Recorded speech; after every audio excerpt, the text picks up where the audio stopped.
بسم اللہ الرحمن الرحیم انما امرہ اذا اراد شیئا ان یقول لہ کن فیکون۔ السلام علیکم ویورز، میں ہوں لیلا خان اور آپ دیکھ رہے ہیں میرا چینل وظیفہ ان اردو۔ ویورز، آج میں آپ کے لیے جو وظیفہ لے کر آئی ہوں، یہ جو میں نے تلاوت کی سورہ یاسین کی آیت تھی، اس کی تلاوت کی ہے۔ اگر آپ جاننا چاہتے ہیں کہ یہ کون سی آیت تھی تو میرے ساتھ ویڈیو کے اینڈ تک جڑے رہیں، کوئی بھی لمحہ مس نہ کریں ویڈیو کا، کیونکہ پوری ڈیٹیل ویڈیو میں آپ کے لیے موجود ہے۔ تو قرآن پاک کی دل سورہ یاسین کا عمل آج آپ سے شیئر کیا جا رہا ہے، اور اس کا جو مقصد ہے، اس کا جو ٹاپک ہے،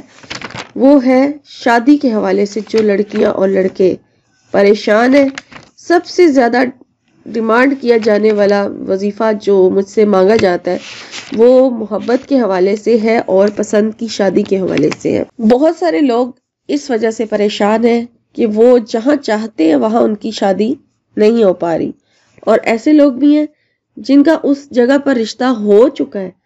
اور ہو کر ٹوٹ گیا ہے، اور پھر وہ اس وجہ سے پریشان ہے، وہ چاہتے ہیں کہ دوبارہ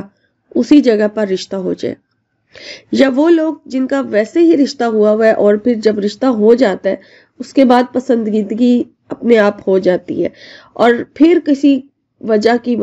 کسی کی وجہ سے یا کوئی بھی پرابلم آ جاتی ہے، رشتہ ختم ہو جاتا ہے، اور پھر وہ لوگ پریشان ہوتے ہیں، وہ چاہتے ہیں کہ واپس وہ رشتہ جو ہے اسی جگہ جڑ جائے۔ یا پھر کسی بندش کی وجہ سے آپ کا رشتہ نہیں ہو پا رہا، رشتے آتے ہیں پلٹ کر پھر کوئی جواب نہیں دیتے، پسند کر کے چلے جاتے ہیں لیکن واپس نہیں آتے۔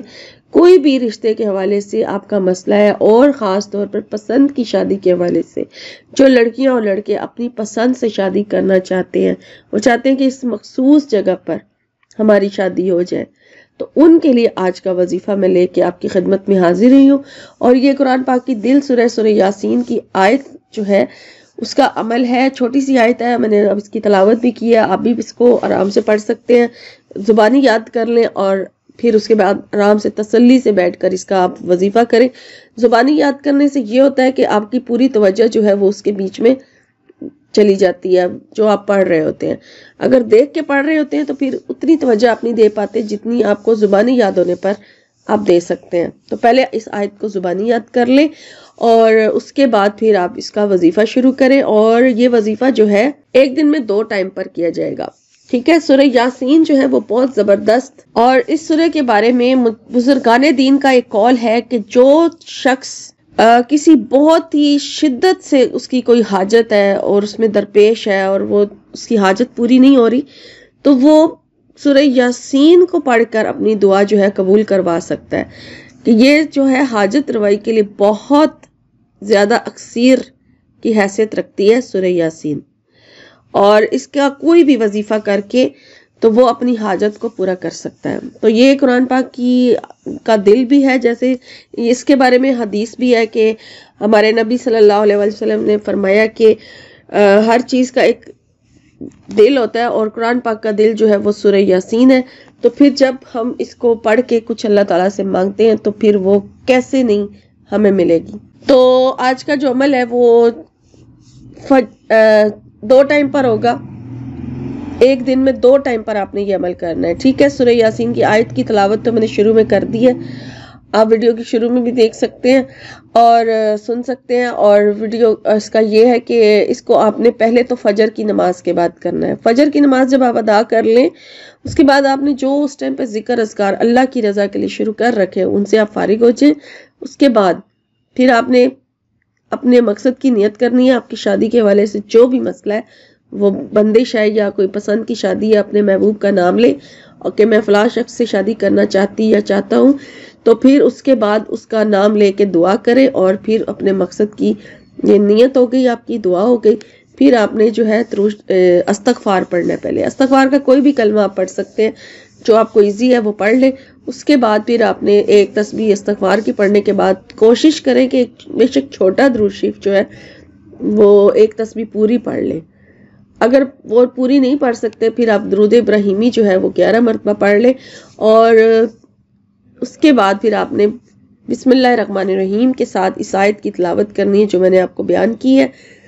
ٹھیک ہے۔ سورہ یاسین کی جو آیت نمبر 82 ہے، یہ 82 نمبر آیت ہے 82، اس کی تلاوت کرنی ہے آپ نے، اور 101 مرتبہ اس کو پڑھنا ہے آپ نے،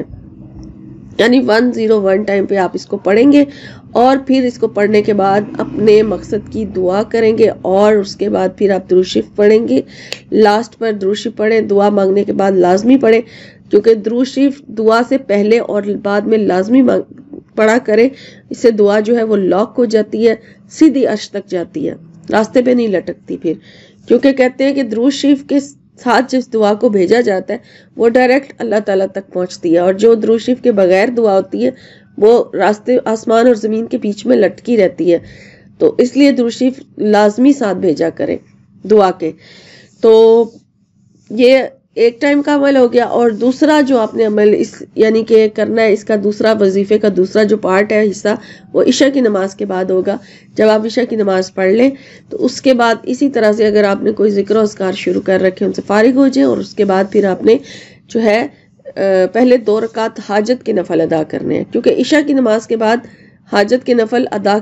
نفل نماز پڑھی جا سکتی ہے، تو اس ٹائم آپ نے 2 رکعت نفل نماز ادا کرنے کے بعد پھر اسی طرح سے تسبیح پڑھنی ہے استغفار کی، تسبیح پڑھنے کے بعد پھر آپ نے درود شریف پڑھنا ہے 11 مرتبہ، درود ابراہیمی پڑھیں، اور اس کے بعد پھر 101 مرتبہ اسی آیت کی تلاوت کی جائے گی، اور پھر اسی طرح سے دعا مانگ کے تو بعد میں بھی درود شریف پڑھا جائے گا۔ تو اس طرح سے ایک دن کا یہ وظیفہ جو ہے وہ پورا ہوگا، اور اس عمل کو 11 دن تک لگاتار کرنا ہے آپ نے۔ 11 دن کے اندر انشاءاللہ تعالیٰ آپ کو اس کا پازیٹیو ریزلٹ جو ہے وہ 100% گارنٹیڈ ریزلٹ آپ کو پہلے 3 دن میں ہی نظر آنا شروع ہو جائے گا، مگر آپ نے وظیفہ جو ہے پورے 11 دن کرنا ہے، اور 11 دن کرنے کے بعد ہی آپ نے یہ وظیفہ چھوڑنا ہے، پاکی کی حالت میں کریں، اور ایسے دن چوز کریں جب بیچ میں ناپاکی کا خطرہ نہ ہو، خواتین کے لیے خاص۔ کوئی اگر آپ کے لیے کوئی آپ کا بہن بھائی یا ماں باپ کرنا چاہیے وظیفہ تو کر سکتے ہیں، ٹھیک ہے، اور لڑکی یا لڑکا خود کریں جو شادی کرنا چاہ رہے ہیں تو زیادہ بہتر ہے، لیکن آپ کے لیے کوئی دوسرا شخص کرنا چاہے تو کر سکتا ہے، اور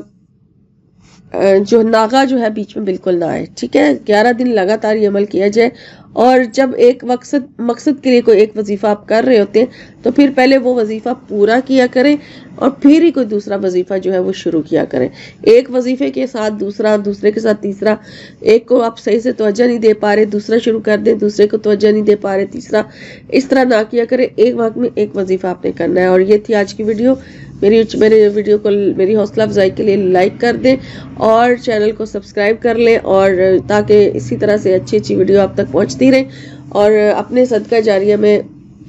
جاریہ سمجھ کے اپنے نامہ اعمال میں